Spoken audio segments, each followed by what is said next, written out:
Alright, so today I want to show some updates of the shed. Something that many people have not seen for a while. Number one, the smallest update here, is we mounted the fog machine on the T-bar up here, which is all the lights. I cleaned all the lights, the lenses inside of them. Not the tops, so don't look at the tops. And then the lights up there. But the biggest upgrades, number one, we have a sink. You know, that was in my past video of bar sink installed in man cave and shed. That is winterized right now here in New Jersey. You know, it's November, and although we've been getting mild temperatures, you know, as a precaution, I winterized it. I blew the lines out and everything, so there's no water right now. It's closed up. Drain still works, so I have a jug of water here. It's almost empty. Jug of water here that I could rinse my hands off in and everything. But you know, that's plumbed underneath the sink here. You can see the drain pipe and the water line you can't see in the back. Number two, we have carpeting now. Commercial grade, stain resistant, easy clean carpet. You know, those are in my own words, but you know, off the roll, it was something per square foot, $1.30 per square foot. But it's a nice thick carpet. It's very soft, very plush. You know, easy to clean. I have had muddy shoes come in here, and as soon as the water evaporates from it, I vacuum it right up. The dirt comes right out of it. And, you know, if anything does spill, such as I spilled soda here the other day, cherry soda nonetheless, so it was red, just wiped it right up with a damp paper towel and then one of the rags with some cleaner, and it came right out. That was right here somewhere. You can't even see it.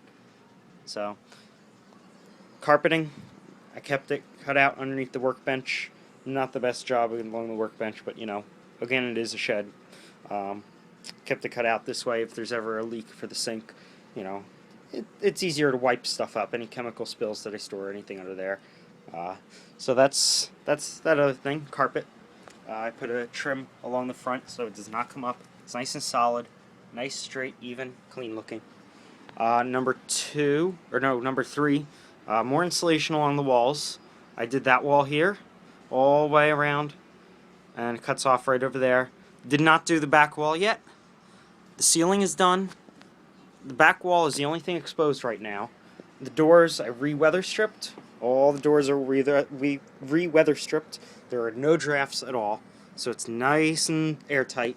But right now it is about 46 degrees outside, and leading on to number four, it's about 63 in here, 64, 63, and it's holding temperature great. We had a 35-degree night, and the heater was cycling on and off, like, you know, just like it should. It kept it nice and warm in here. Between the carpet keeping out the cold on the floor, ceiling well insulated, and the walls, you know, sure there's open gaps around outlets and there's an open gap around the panel and whatnot, but it's radiant insulation, so it reflects a lot of the heat. It doesn't exactly have to be airtight, although it should be, but it reflects a lot of the heat out, same as in the summer. It reflects a lot of the heat in during the winter, reflects a lot of the heat out during the summer. So I will do the back wall eventually. You know, money will not allow at the moment. Plus, you know, I'm comfortably warm, and the heat only comes on when I'm out here, so I'm not too concerned about it. Number four, we have two exhaust fans, just regular $12 exhaust fans from Home Depot. They're ducted up through the ridge vent up there. When they're on, crack the window open, circulates the air in here nicely and pulls all the hot air out during the summer. Or when I use the fog machine, pulls all the smoke out after I'm done. You know, keeps fresh air moving. Since I have a window air conditioner in this window, I only have one window over there, so I needed something to pull the air through, and there you go. The ducts are right up inside the ridge vent, and it blows out nicely. You could see the smoke coming out from the ridge vent, and you know, circulates well, runs smoothly.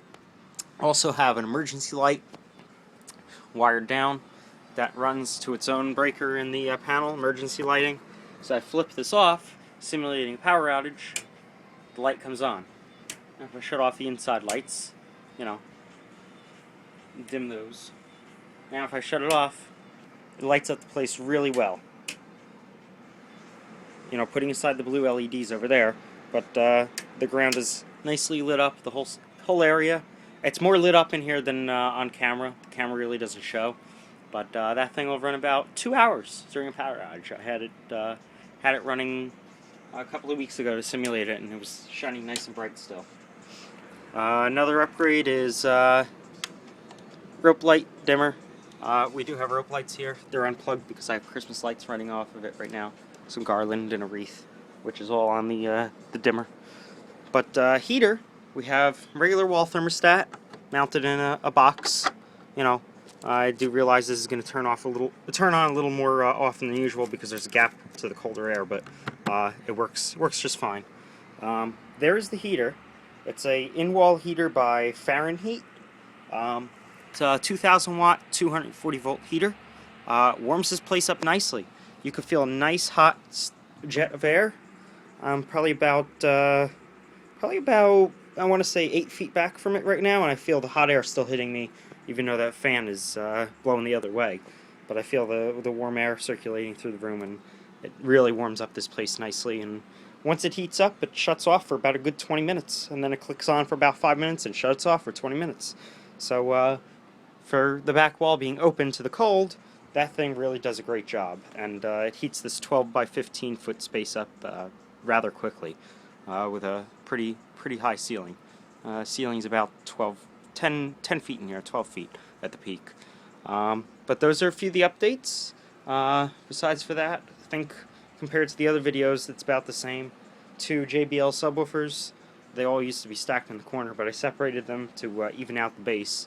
Helps a lot. And then just 2 JBL speakers there, 2 JBL speakers there, Control 23s. And we got a USB charging outlet. It's a fast charger by Top Greener. They're about $18 on Amazon. You know, price is pending because Amazon changes prices all the time. But you could charge 2 devices: iPhone, iPad, tablets, Android phones. Anything you plug into it, it will charge at full speed, even if it's 2 charging ports. Then you got 2 regular tamper-proof receptacles. You can plug anything into again. You know, it's like a regular outlet. But this outlet I prefer over the ones you could buy in Home Depot because it's 4 amp charger. So it charges anything at full speed, even when both are being used.